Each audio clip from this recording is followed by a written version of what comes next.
Hello, hello, and welcome to the Vagabond Way Podcast. The journey goes ever on with the long road. This episode, Kev'll sign your breast or chest. A slightly more in control, but still a little bit bonkers, chat betwixt our three long roaders, Steve, Bonham, Kev'll, and Chris, the Bishop Lydon. That's me.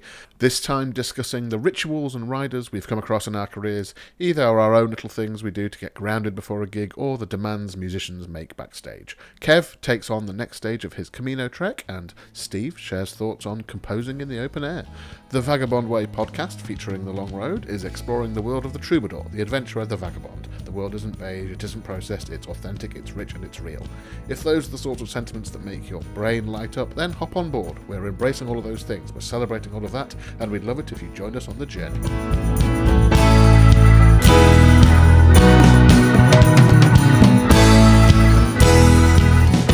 Greetings, I am Chris the Bish Lydon. A pleasure to have you with us for another slice of life in a rock and roll band.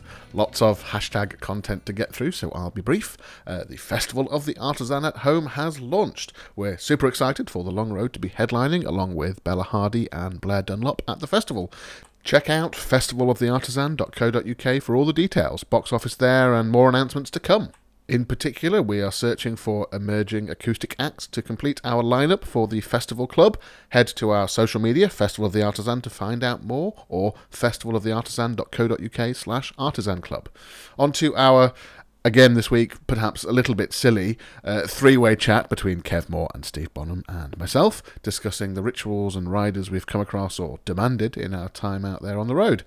Now, this is new. If you like what we do, consider buying us a coffee at buymeacoffee.com/thelongroadband. Anyway, just because it was a funny start, I'm going to drop you right in with a brief moment of out-of-context surrealism for you. The moment soon passes, don't worry. Here we go, over to Steve.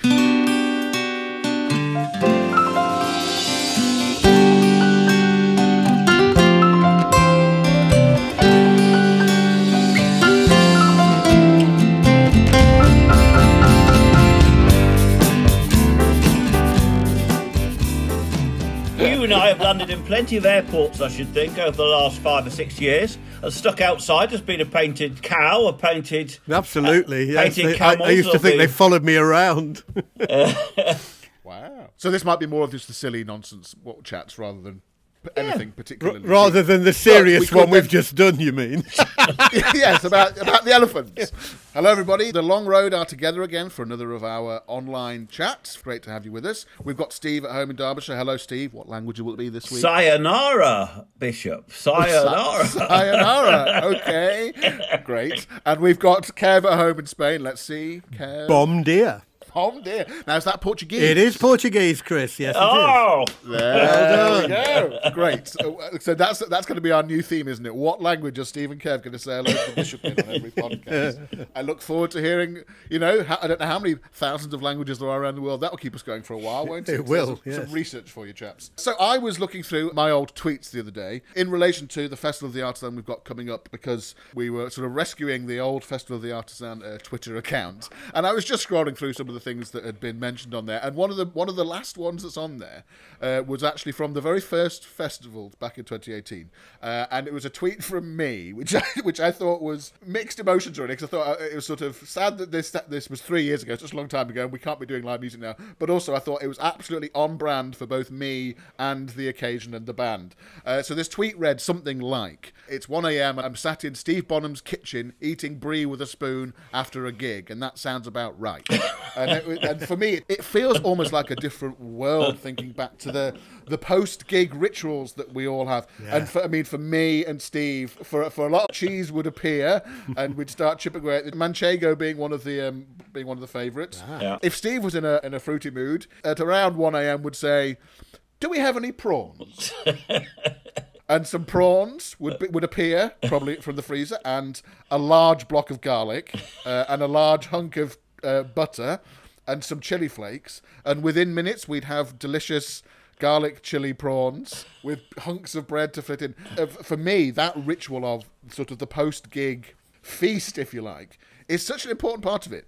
But after you've done a gig, you can't go to bed. No, you can't go to bed because you're up there. You're up round the light bulb, you know. And post-gig scran is something from time immemorial. I mean, we were in the band I was in the 80s, Tubeless Hearts.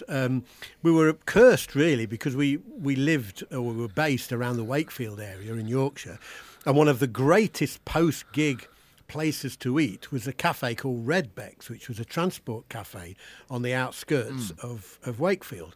Even though we were, by the time we got back from some gig in the northeast or whatever, we were only 5 minutes from home, we'd still go to Redbeck's like all the other bands that were travelling around the country, because that's where you meet up with all the other bands and talk about how bad or how great the night had been, compare notes, and eat the most amazingly, unfeasibly large English breakfasts at like 3 a.m, you know, and then finally go home. But until you'd done that, you couldn't call it a night, you know. Yeah. Yeah. And I would meet some of the strangest celebrities in these places over the years, you know, as disparate as like Leo Sayer, Rod Hull without his emu, Rory Gallagher at Scotch Corner services I met.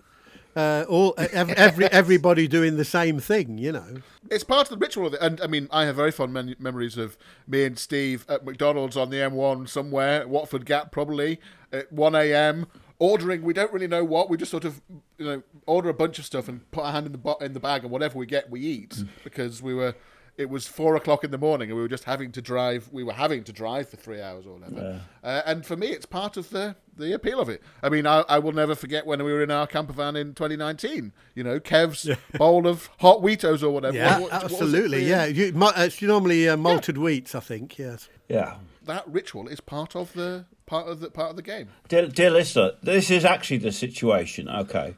So I'm up for it. I've got my can of strong German lager, and then I'm sitting on a little camper table, and there's Chris with his toast and jam and apricot jam, and Kev with his hot milk.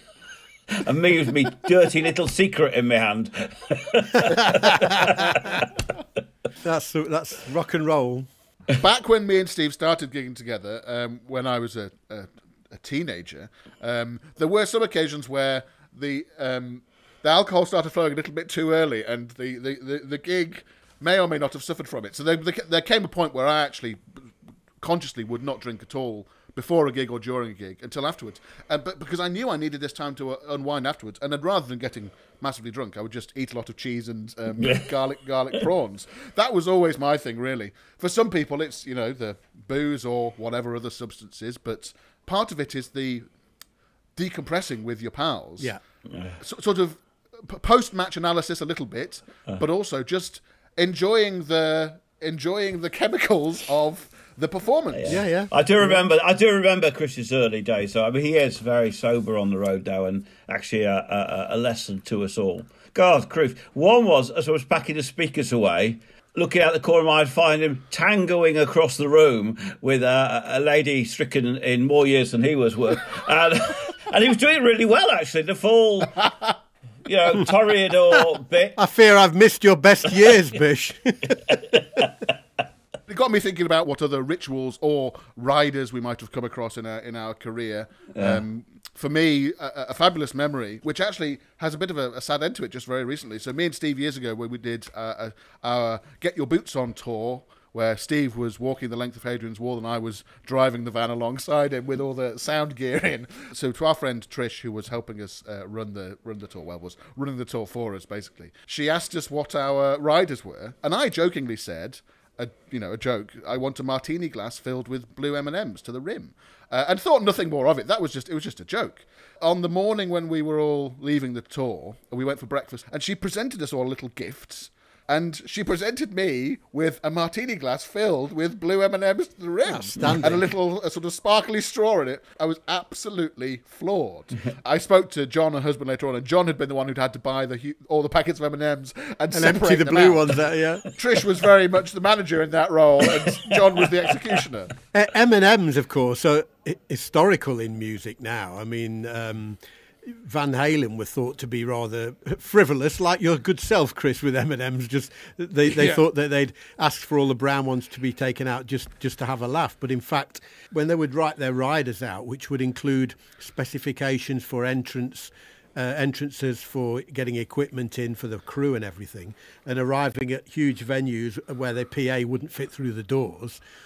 And because it was hard to check the rider and check everything was how it should be, what they started to do was write in a bowl of M&Ms in the dressing room with all the brown ones taken out. And the first thing they would do is check the bowl of M&Ms. And if they hadn't removed the brown ones, they knew that they hadn't read the rider. So it was the best way. It was the quickest way to find out that the venue and the management there hadn't read their instructions. It's funny with it. Yeah, you're right though. I mean, little rituals get your head in the right place. And alcohol and music. You're right, and don't mix well at all. Some of the worst gigs I've ever been to, the band have been drunk or the singer's been drunk. And when I was playing in the folk band in the 80s, we were doing lots of gigs, and we had a group meeting. We said, right, that's it. Nobody drinks until afterwards. In those days, I was very much the front man, so I was, and it's a funny role actually if you're doing it, because you've actually got a lot, particularly a smaller band. If you've got a big band and you've got a crew, but you end up with guitars, leads, lyrics you've got to remember, and an audience out there, and it's I find it quite hard work. You get reasonably good at it, but there's a lot to think about. Anyway, this no alcohol thing was not helping me, so so I then got in a. I used to sneak. It's terrible, isn't it? Like a naughty boy, I'd sneak out, have a pint of beer, come back, chewing polo mints, try not to breathe on the others, and I was fine. And it was only ever one pint. I still do it. Still do it. Yeah. Have my quiet little pint to myself, and if I don't do that, I feel on edge. Do you have any little get your heads in the right place, Kev? After all these years, before you start? Normally, something you think, if I don't do that, I'll feel rattled. Yeah, I guess it's checking the guitars and just the ritual of getting ready, really, especially some of the gigs where I'm wearing certain stage gear, and sometimes it'll be just the process of putting on bracelets and rings and things like that, which is just a calming thing somehow. I guess when I was thinking about what Kev's ritual might be, I was thinking sort of the sort of putting the armour on, putting on exactly. your bits of costume for ready to go into battle. That was one of the things I thought. Exactly so, Bish. Yeah, it's exactly that. Yeah. As you know, guys, because you've had the misfortune to play with me for years, me on stage is a fairly emergent and somewhat chaotic experience. And what really always kind of makes me smile is I've gone to such immense lengths not to do that beforehand. And yet it still happens. And I often think, if I hadn't done the sort of centering and grounding before I went on, what actually might happen? Would it be peaceful and calm, or would it be even more carnage? Who knows? We should try one day. We should try it, shouldn't we? It's funny, I get voices. Terrible thing. I get voices in my head saying, "Say this. It's going to be interesting," and then. Yeah. And then you say it and you think that wasn't very interesting at all now. I mean, this is another huge topic, but I mean, for you guys, after a gig, I prefer to pack down and get my stuff, and then after a bit, I'm ready to do the socialising bit and eat the cheese and the bread and drink the wine. I consider myself sort of an introvert musician. I like the performing, but I don't necessarily like the interactions with people afterwards. But some people are the exact opposite. They love the performing and they love to get the interactions and the adulation and the chat with the groupies afterwards. It's a difficult balance, that, because I do a lot of shows where they really need you back out there quite quickly. You're virtually told to go out to the merch stand and what have you, and it is important to be out there as well. Ordinarily, I would really like half an hour just to get myself back together and then go out. But often you're literally still dripping from the stage and you have to get out there and do it. I think you might protest a little too much, Kev. Just thinking about the last gig we played, exactly the behaviour, continuum. Chris, oh, yes. Oh, yes, Rufus, packing down. everything away. I was chatting to the audience. You were adopted by them. And Brilliant. so, dear listener, this is what you can expect. You know, if you come to a gig, there'll be Chris who'll kind of do the kind of nice Benediction type wave, and then If you wave cheese at him, he might talk to you. Make himself look busy polishing his tuba. There's me, being as gracious as I can and talking about things. But if you want your breasts or chest signed, you're best going to Kev, really. That's how. I think that might be this week's episode title there.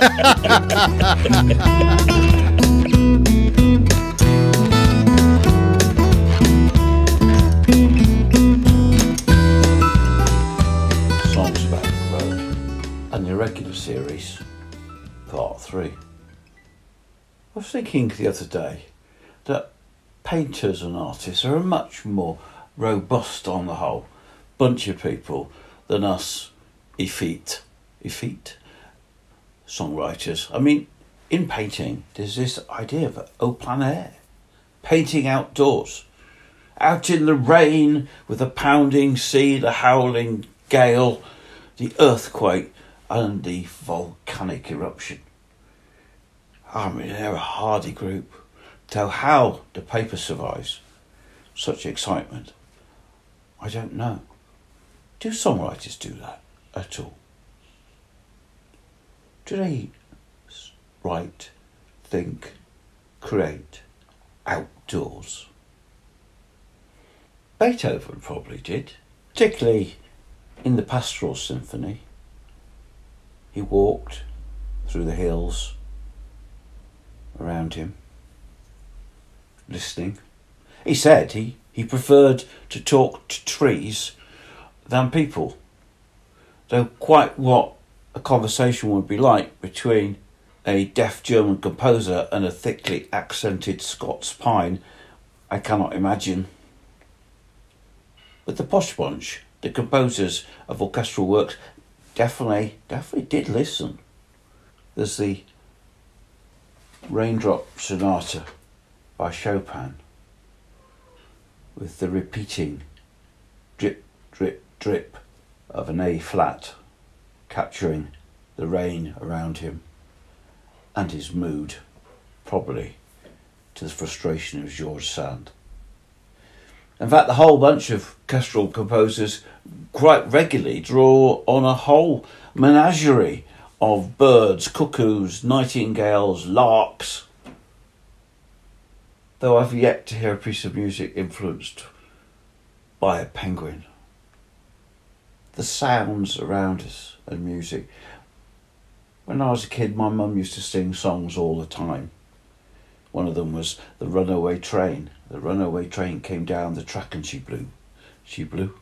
The runaway train came down the track and she blew. She blew. You can hear the train. And then there's a magnificent song, The Rock Island Line. If you want to hear this again, go and hear the Lead Belly version. It starts slowly, drawing breath and suddenly exhaling, and drawing breath and suddenly exhaling, and drawing breath and suddenly exhaling, until it is chugging along like a magnificent old steam locomotive. Then there's the sound of the chain gang under sea. Perhaps it's more present than I gave it credit for. Perhaps we do get outside. Perhaps we do listen. I think I have twice, at least. Once was a song called Badger Hill, and it grew out of a memory of cycling on summer days through the low hills all around me, and that ecstatic, beautiful, serene, wonderful sensation of taking your feet off the pedals and freewheeling as far as you could, staying on without touching the pedals till the last impossible wobbly moment. Yeah, that definitely went into that song. And then there was a time when Tim and the Bishop would give me backing tracks they'd recorded. No melody, just chords and a rhythm. And I would put the headphones on and walk and walk and walk until I could hear the song emerging. And for this particular one, Lemon Street, I was actually on my headphones walking through London on an incredibly hot day. One of those days where the city is squashed with heat. Yet everyone battles on, the noise of the cars and the chatter, and suddenly shouts out of the nowhere that come at you. And the brakes and the bells and the music out of shops and the busyness of it all, that definitely went into Lemon Street. And in fact, when we recorded it years ago, we talked about it, and yet we went and put the sounds back in. So here is Au Plein Air, Lemon Street.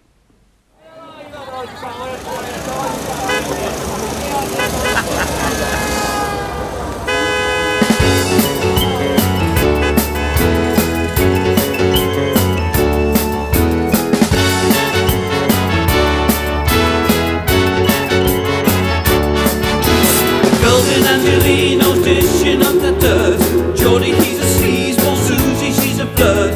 She will get what's coming, you know that it's a cert. That crazy fornicator lying in what night. Mama's in the alleyway, daddy's doing time. If we keep on dancing, you know we're doing.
Here's a little thing for you, Steve. An orchestral piece about penguins. Sorted. In 1933, English composer Herbert Howells, he wrote a short piece intended as ballet music called Penguinski. A sort of response to Stravinsky's pan-European, but with his Russian roots, in response to the decades ahead of its time, Petrushka or Rite of Spring that were back in the early 1910s. So a British take on some sort of Russian ballet music, really. One critic at the time said, Herbert Howells' Penguinski showed us the most dignified of feathered fowls, the penguin, robbed of their wonted dignity by dancing naiads. I don't know what a dancing naiad is, but it sounds painful. Anyway, the piece was lost for 70 years after its premiere, and it was restored and recorded back in 2000, I think, so go and check it out. And now, for some light relief after the madness of Lemon Street, here is the serene calm of Badger Hill. There's a boy on a bike with some beer in a bag, scooting down a summer's day, never coming back. Hey now, to Badger Hill.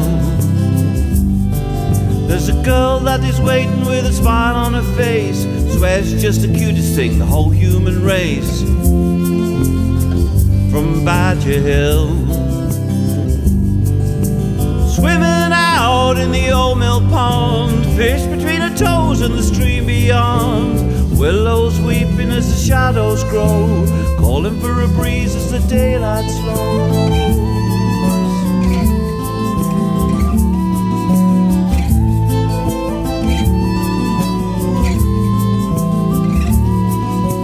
Children building castles or twixt schemes of mud, just a call to do it, something in the blood of Badger Hill. Sailing across the barley, the wheat and the corn, watch the mist rising in the early, early morn over Badger Hill. Swimming out in the old mill pond, fish between her toes and the stream beyond. Willows weeping as the shadows grow, calling for a breeze as the daylight slows.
Over Badger Hill, thinking that these days will never ever end, swear we're gonna be the best and ever friends. From Badger Hill, swimming out in the old mill pond, fish between her toes and the stream beyond. Willows weeping as the shadows grow, calling for a breeze as the daylight slows. Over Badger Hill, over Badger Hill, over Badger Hill.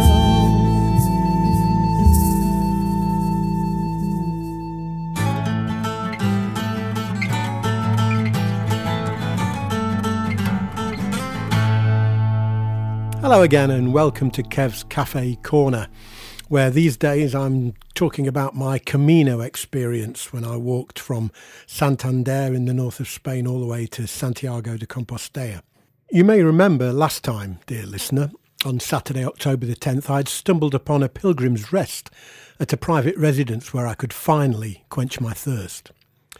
After a short break, refreshed and uplifted, I continued onwards, past babbling brooks, which were to become something of a theme on the trip, waterfalls, and through seemingly primeval forests that appeared to exist cheek by jowl with a modern motorway. As I crested one hill, I saw a young woman picking apples, a wicker basket on her arm. She waved cheerily and wished me buen camino. It was a pastoral scene so very perfect, I wondered if I'd imagined it. Strange things happen to your mind when you're walking. The weather was still unkind and the wet kit in my backpack was worrying me. A little further down the road I found an albergue and briefly considered calling it a day. But as I drew nearer, I noticed police tape all around it. It had been closed due to COVID and looked for all the world like a set from a movie about a zombie apocalypse. But out front were two large wooden picnic benches. I stopped to rest my burden and make a coffee and noticed a long wooden fence that was running along the length of the property by the roadside, the kind you hitch horses to at a saloon. And then, as if by magic, the rain stopped and the sun came out. I emptied my backpack in a frenzy, and within minutes, everything, tent, sleeping bag, bedroll, etc., was out on the fence and steaming in the unexpected sunshine. What a gift! It must have shone for a good 90 minutes, and I rested there while it did its work. The kit wasn't dry, but it was a lot better. As the clouds threatened again, I stowed my gear and set off once more. Eventually, I reached the outskirts of my intended destination, Villa Viciosa, and I sat down by a church on the outskirts, watched warily by what I can only assume was the church cat, and searched online for some accommodation. A beautiful old-world hotel in the centre seemed to be the cheapest option, so I went for that. Upon arrival, I immediately jumped in the bath, which could have been hotter, but it was paradise nevertheless, compared to the privations of the road. I had intended to head out to buy some food for the evening, but the rains came down with a vengeance. So I headed downstairs and found the hotel cafeteria, which really, to my dismay, only served coffee and cakes, but the woman behind the counter was kind and took pity on me, and somehow rustled me up chicken schnitzel, egg and chips, a mother and child reunion, if you will. It was delicious. I went to bed that night and slept the sleep of the just. Next time, the mountain that nearly broke me.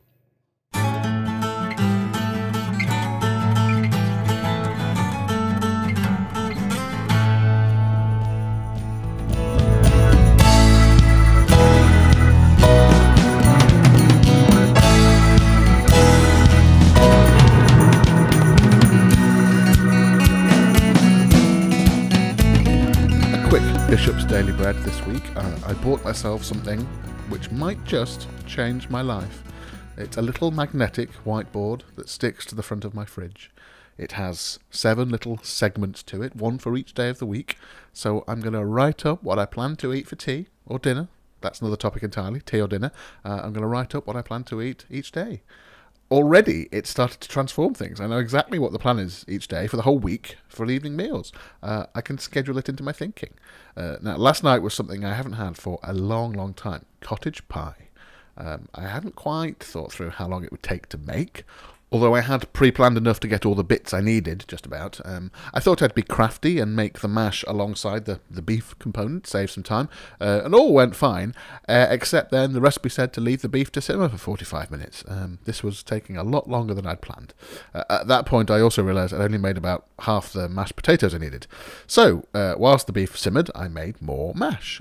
It was all coming together longer than planned, but the result was going to be good. I knew it. I stacked it up in the dishes, one for the freezer, one for right now. I even piped the potato on. Yes, piped the potato on. What a ridiculous state to have ended up in. Only 2021 could have brought that. But piped the potato I did. But then another wait for 30 minutes in the oven. What can I do in the meantime? So I knocked up a quick fruit crumble for pudding. Nigel Slater's crumble, butter, flour, demerara sugar, oats. Absolute winner. By now, it was about 2 hours after I'd hoped to have been eating, so things had really not gone to plan timing-wise, despite the whiteboard revelation. Big picture stuff, yes, that will help, but details not quite there yet.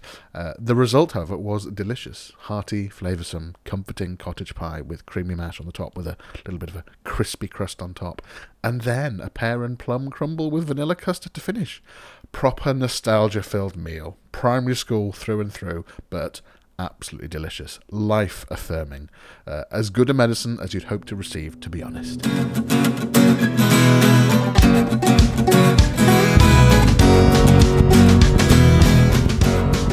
That's it for this week. Thank you for listening wherever in the world you are. Subscribe to the podcast. We're on Apple Podcasts, SoundCloud, Spotify, Amazon Podcasts, and now YouTube as well. The next episode will be out next Friday.